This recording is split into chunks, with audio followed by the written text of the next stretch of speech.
Ransomware not only encrypts and steals data, but establishes persistence as well. Apple and Google roll out their exposure notification API. GCHQ will help secure Britain's centralized contact tracing system. A conspiracy-minded motive for doxing. Criminal markets and criminal enterprises continue to mimic legitimate ones. Robert M. Lee shares insights on a recent ransomware incident shutting down a gas pipeline. Our guest is Drex DeFord from Drexio on cybersecurity and healthcare amid COVID-19, and a new wrinkle in mobile ransomware.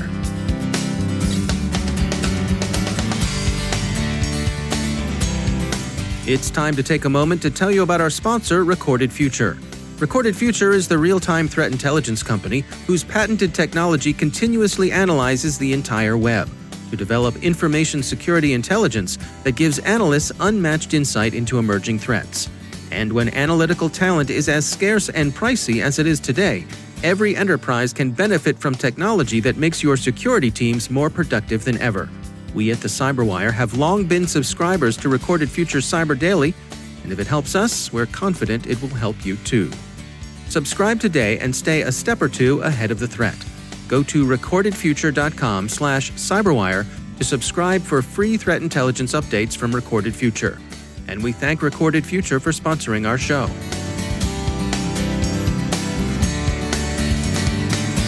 Funding for this CyberWire podcast is made possible in part by McAfee, security built natively in the cloud for the cloud, to protect the latest like containers, to empower your changemakers like developers, and to enable business accelerators like your teams. Cloud security that accelerates business. It's about time. Go to McAfee.com/time. From the CyberWire studios at Data Tribe, I'm Dave Bittner with your CyberWire summary for April 30th, 2020.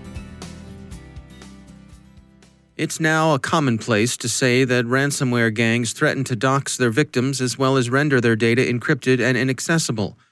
A report this week from Microsoft's Microsoft Threat Protection Intelligence team concludes that it's not just the gangs who make the threats that are stealing the data. Even the criminals who don't threaten to steal information are doing it anyway. The data represent another revenue stream. The report also concludes that ransomware attackers don't necessarily leave a victim's networks even after the victim has paid. Instead, they maintain persistence as long as possible, the better to position themselves for subsequent attacks. Again, there's a revenue potential there. Apple and Google have released their first developer-focused version of their jointly developed Exposure Notification API, TechCrunch reports. Exposure Notification has replaced contact tracing, and that's probably a more accurate description given the system's decentralized design. The beta version allows developers to tailor alerts to specific exposure criteria, including proximity and duration, and it allows users to toggle their alerts on or off. Users may also opt in to sharing a COVID-19 diagnosis anonymously. The Electronic Frontier Foundation has expressed concerns, ThreatPost says, that the exposure notification system suffers from a security vulnerability. There's no reliable way, the EFF warns, of ensuring that the devices sending proximity warnings are in fact the devices they're supposed to be, and that trolling can't effectively be ruled out.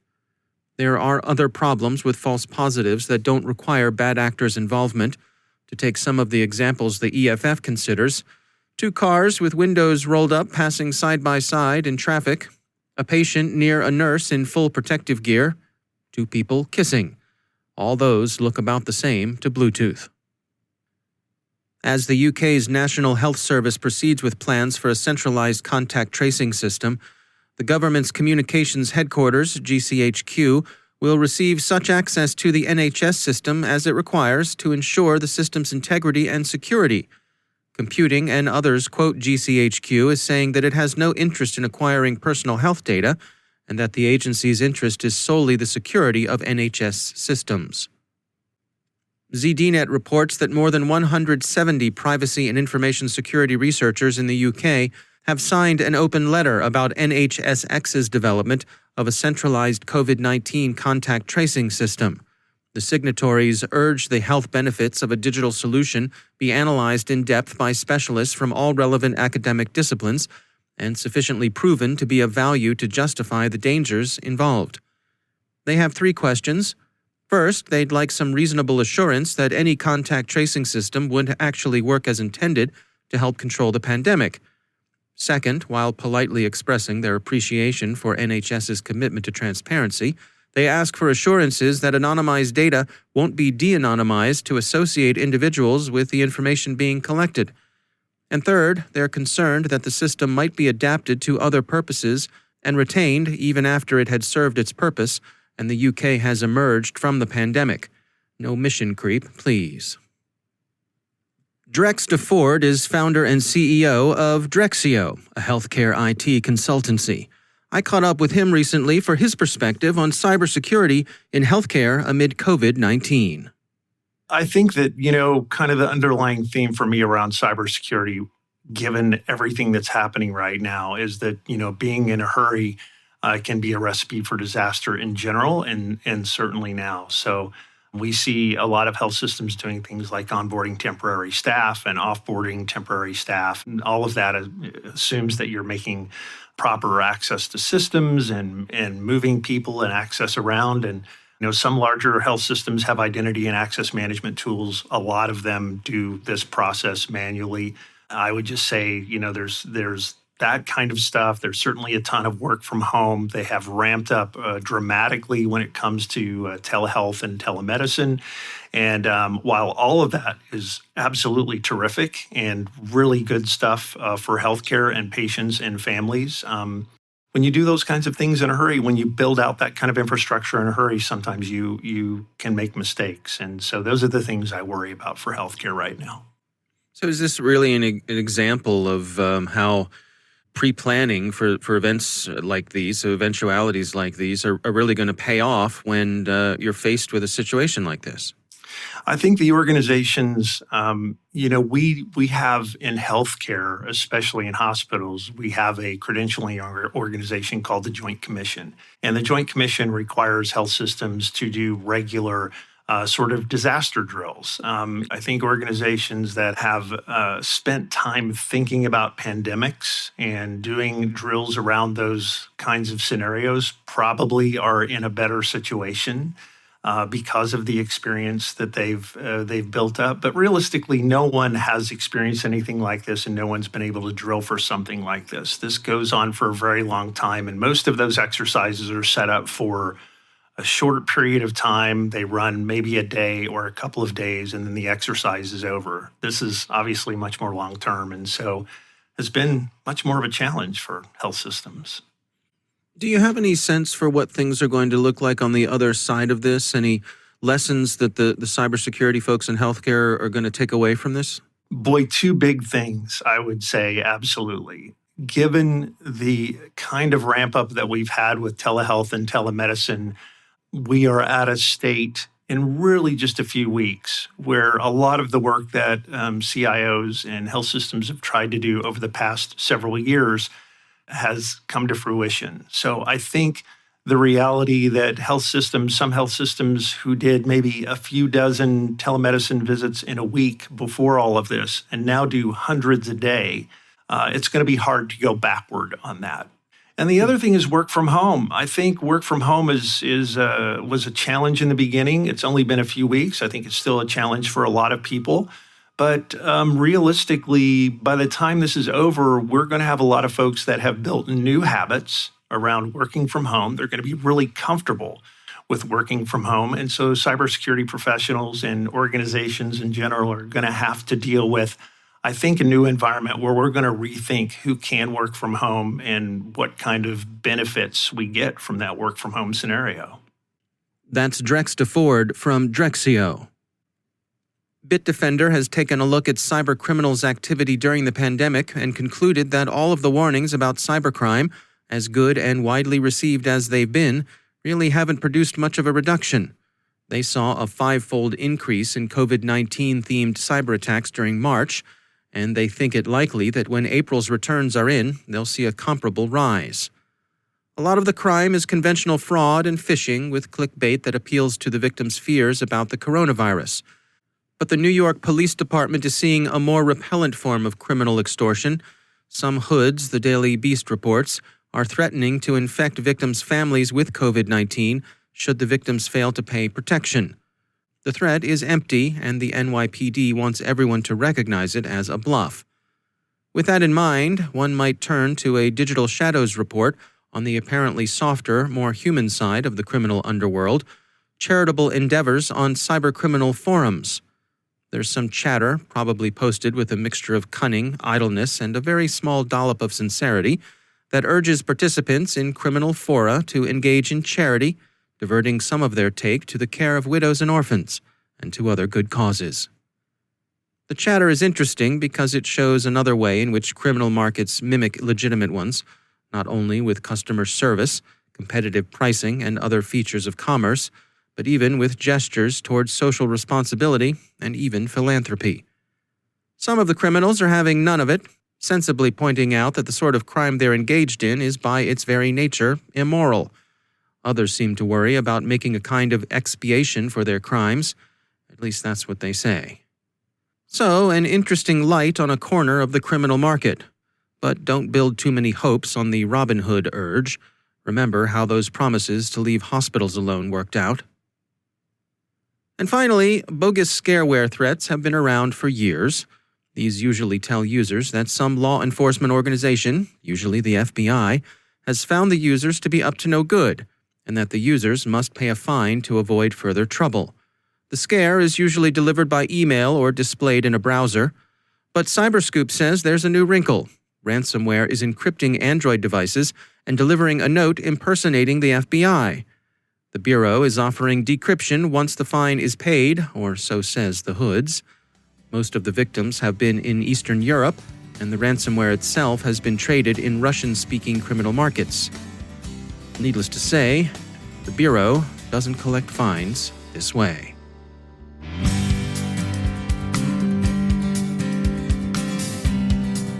And now, a word from our sponsor, LastPass. LastPass is an award-winning security solution that helps millions of individuals and over 61,000 organizations navigate their online lives easily and securely. Businesses can maximize productivity while still maintaining effortless, strong security with LastPass.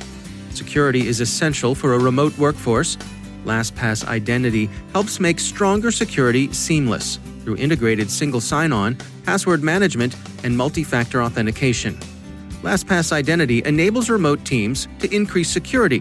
LastPass can help prevent against the uptick in cyber attacks targeting remote workers through biometric authentication across apps, workstations, and VPNs for an additional layer of security across all critical devices. It can help manage user access.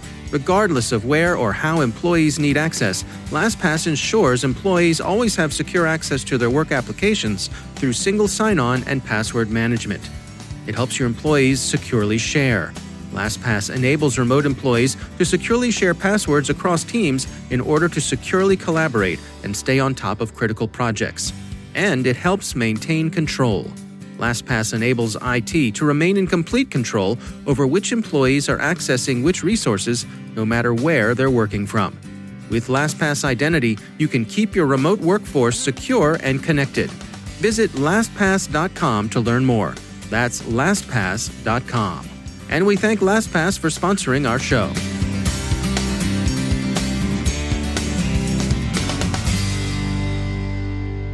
And joining me once again is Robert M. Lee. He is the CEO at Dragos. Rob, always great to have you back. We saw this story come by about a ransomware attack that had hit a gas pipeline facility. DHS had published some information about it. I wanted to get your insights. What do you think's going on here? Yeah, absolutely. This one was a bit confusing for folks in the way that it was handled. Nobody did anything inappropriate, but just comms are always difficult around things like this, especially to a wide community.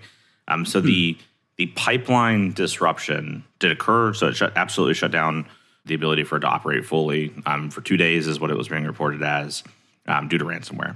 And this is not uncommon, and there are a lot more of these ransomware cases that are impacting industrial operations than ever gets made public. It's just these companies usually have a lot of focus on trying to recover correctly. So the reality, though, the reason it was kind of confusing is the Coast Guard already came out and talked about this at the end of last year. So at the end of last year, Coast Guard came out and said, hey, there was a disruption to pipeline, and here was the impact. when, here's some details that we can share. And then DHS came out in February and published on a cyber attack on a pipeline. What the two government entities didn't say, which became obvious later, was that it was the same event. And so I think because of the delay in reporting on the DHS side, which is, again, understandable, I think there was a lot of confusion thinking that these were two separate events. And when we look at it, it was also a little bit confusing. I had to explain this in my SANS class to folks, where DHS and their CISA agency, the Cybersecurity and Infrastructure Security Agency, have said on stage, have talked in front of Congress, have had these conversations around, we don't do instant response. Like, if you are out in the community, you should first call and make sure you have plans. Like, we're not your instant response team. And then the report launches and it says, CISA did instant response to this pipeline facility. And it's like, well, hold on now. What does that actually mean? And it really, everyone's being honest about it. It just comes down to like what you define as instant response. So for private sector companies, you're still expected to have your own plan, to have your own teams, to work with your outsourced providers if you're outsourcing any level of instant response, which most folks do have an instant response plan with some external vendor. You're supposed to do all that. And you should also look to be able to include your government partners when you find reasonable to include the CISA, as they have both the responsibility as well as a number of tools at their disposal. And what they define as instant response is really being available to you to provide any insight of what's happening in the larger community, to go and be in person with you and provide any counseling they can or kind of guidance, but they're not getting hands on keyboard, they're not doing collection, they're not doing that type of work. So what the private sector would define as instant response and what the government would define as instant response is a little bit mismatched here, which made it a little bit more confusing. So do I think it's fair to call both instant response? Absolutely.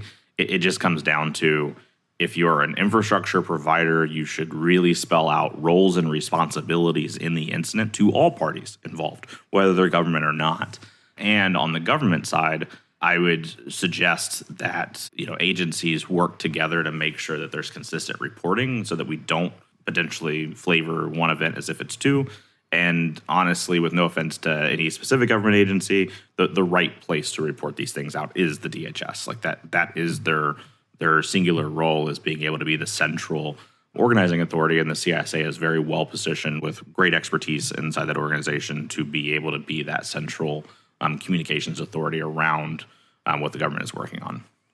Now, help me understand here, because I would say my understanding is that in most cases with ransomware, the ransomware has been able to get to the business systems of organizations like this. But in this case, it was able to hit the control systems. First of all, is my perception correct that that's usually the way things go, that people are generally doing a good job protecting those operational systems? So I think both of those things can be true. So okay. Are folks putting a lot of resources today into segmenting their operations technology environment? Absolutely.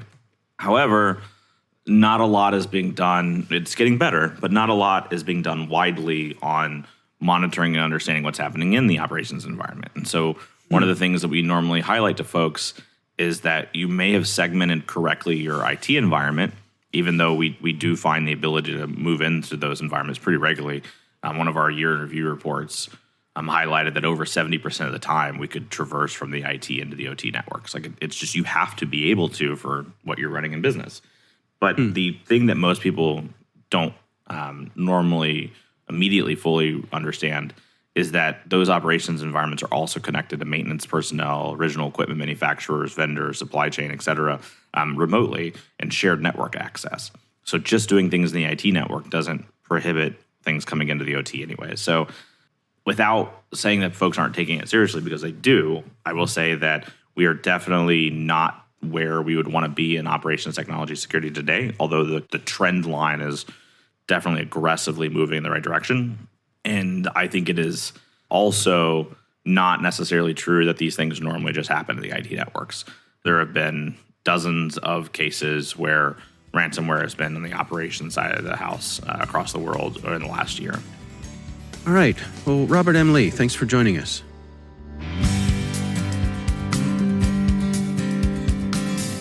And that's the CyberWire. For links to all of today's stories, check out our daily briefing at thecyberwire.com. And for professionals and cybersecurity leaders who want to stay abreast of this rapidly evolving field, sign up for CyberWire Pro. It will save you time and keep you informed. Listen for us on your Alexa smart speaker, too. Thanks to all of our sponsors for making the CyberWire possible, especially our supporting sponsor, Observit, a Proofpoint company and the leading insider threat management platform. Learn more at observit.com. The CyberWire podcast is proudly produced in Maryland out of the startup studios of Data Tribe, where they're co-building the next generation of cybersecurity teams and technologies. Our amazing CyberWire team is Elliot Peltzman, Puru Prakash, Stefan Vaziri, Kelsey Bond, Tim Nodar, Joe Kerrigan, Harold Terrio, Ben Yellen, Nick Valecki, Gina Johnson, Bennett Moe, Chris Russell, John Petrick, Jennifer Iben, Rick Howard, Peter Kilpie, and I'm Dave Bittner. Thanks for listening. We'll see you back here tomorrow.